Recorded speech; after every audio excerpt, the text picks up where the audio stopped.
Hello friends, एक बार फिर आपके सामने एक नई प्रेजेंटेशन लेके मैं हूं Mohammad Naufal Sofan, belongs to Naufal's academy. अगर आपको मेरा वीडियो पसंद आ रहा है तो प्लीज़ लाइक, सब्सक्राइब और शेयर ज़रूर कर दीजिएगा। चलते हैं टॉपिक की तरफ। और जैसा कि आप स्क्रीन के ऊपर देख सकते हैं कि एलन मस्क और उससे रिलेटेड उसकी कंपनी स्टार लिंक के हवाले से आज मैं आपको इस वीडियो के अंदर बताने वाला हूँ। एलन मस्क की कंपनी स्पेस एक्स ने मौजूदा तौर पर इंटरनेट एक आम आदमी तक पहुँचाने के लिए अपनी इंटरनेट सर्विस स्टार लिंक को इंट्रोड्यूस करवा दिया है, जो घर पर किसी तार के बिना एक डिश एंटीना की मदद से हासिल की जा सकती है। इसके बारे में आज तमाम मालूमात को मुख्तसर देखेंगे और आर्टिफिशियल सैटेलाइट्स की ख़ास किस्मों और उनके काम करने के तरीके को भी डिस्कस करेंगे। चलिए सबसे पहले देख लेते हैं कि बेसिकली आर्टिफिशियल सैटेलाइट्स कितने तरह के होते हैं। इंसान के भेजे हुए मसनूई सैयारे, जिन्हें आर्टिफिशियल सैटेलाइट्स कहा जाता है, बुनियादी तौर पर दो किस्मों के होते हैं। Number 1, polar satellites. ये सैटेलाइट्स ज़मीन के गिर्द इस अंदाज़ में चक्कर लगाते हैं कि ये किसी ख़ास मकाम पर या ख़ास जगह के ऊपर मुसलसल मौजूद नहीं रहते। मसलन अगर एक मौसमियाती सैटेलाइट मार्च में पाकिस्तान के ऊपर से गुज़र रहा तो हो सकता है कि जून में ये किसी और मुल्क में जैसे चीन के ऊपर से भी गुज़र सकता है। इस किस्म के सैटेलाइट्स स्पेस में रहकर ज़मीन के किसी एक मकाम को फोकस नहीं कर सकते, बल्कि ये ज़मीन के मुख्तलिफ़ हिस्सों का जायज़ा लेते रहते हैं या सिग्नल भेजते रहते हैं। ये एक जगह मुसलसल मौजूद नहीं रह सकते।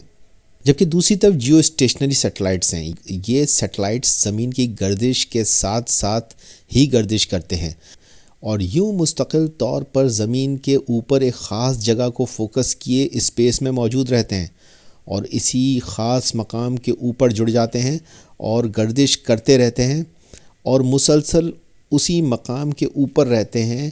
ये सैटेलाइट ज़मीन की सतह पर एक ख़ास जगह फोकस करके मालूमात को भेजता रहता है।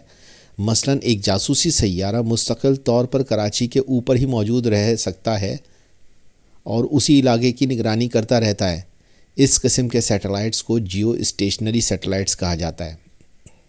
अब चलें देखते हैं एलन मस्क की कंपनी स्पेस एक्स का नया प्रोजेक्ट क्या है, जिसको हम स्टार लिंक कह रहे हैं। स्टार लिंक दरअसल एलन मस्क की कंपनी स्पेस एक्स का एक प्रोजेक्ट है जो दुनिया भर में इंटरनेट फराहम करने के लिए सैटेलाइट्स के नेटवर्क का इस्तेमाल करता है।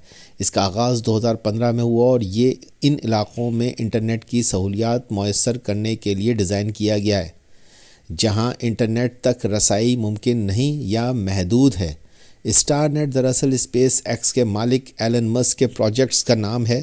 ये एक नेटवर्क है जो इंतहाई तेज़ इंटरनेट देता है, जिसमें लो लेटेंसी रेट के साथ इंतहाई तेज़ इंटरनेट सर्विस मिल सकती है। स्टार लिंक एक मेगा कॉन्स्टेलेशन नेटवर्क है जिसमें हज़ारों सैटेलाइट्स का नेटवर्क बनाया गया है जो मिलकर काम करते हैं और इंटरनेट को ज़मीन पर बैठे कस्टमर तक बिना किसी केबल के पहुंचाते हैं।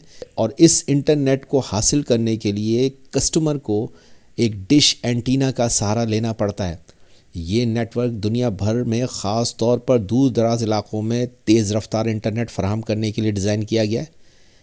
इन्हें LEO यानी कि लो अर्थ ऑर्बिट सैटेलाइट्स भी कहा जाता है, जो ना जियो स्टेशनरी होते हैं और ना ही पोलर सैटेलाइट्स होते हैं, बल्कि ये एक ख़ास नेटवर्क यानी मेगा कॉन्स्टेलेशन नेटवर्क के तहत मुख्तलिफ़ एंगल्स से ज़मीन के गिर्द रिवॉल्व करते रहते हैं और ये हज़ारों की तादाद में होते हैं। स्टार लिंक सैटेलाइट्स ज़मीन के करीब ही काम करते हैं, जो तकरीबन 550 किलोमीटर से लेकर 1200 किलोमीटर की बुलंदी पर चक्कर लगाते रहते हैं। ये ऑर्बिट न जियो स्टेशनरी है और ना ही मुकम्मल तौर पर पोलर। अब कुछ मुल्कों ने स्टार लिंक को इजाज़त नहीं दी है, जिसमें चाइना सबसे ज़्यादा डिस्कशन में आ रहा है। चाइना ने स्टार लिंक पर एतराज़ किया है क्योंकि ये उस मुल्क के सख्त इंटरनेट सेंसरशिप निज़ाम यानी कि ग्रेट फायरवॉल को गैर मौसर बना सकता है। चीन स्टार लिंक को एक मुमकिना फ़ौजी ख़तरे के तौर पर जानता है जो मालूमात के कंट्रोल में खलल डाल सकता है। पाकिस्तान में स्टार लिंक ने खिदमात फराहम करने के लिए इजाज़त तलब की है, लेकिन अभी तक हुकूमत ने इसकी मुकम्मल मंजूरी नहीं दी है। पाकिस्तान इस बात पर गौर कर रहा है कि ये मुल्क की इंटरनेट पॉलिसियों और सिक्योरिटी पर किस हद तक असर डाल सकता है। तो ये इस वक्त तक की मेरी प्रेजेंटेशन थी। आई होप कि आपको स्टार लिंक के हवाले से और जियो स्टेशनरी और पोलर सैटेलाइट्स के हवाले से भी मुकम्मल मालूमात मिली होगी। अगर आपको मेरा वीडियो पसंद आए तो प्लीज़ लाइक, सब्सक्राइब और शेयर ज़रूर कर देगा। Thank you very much.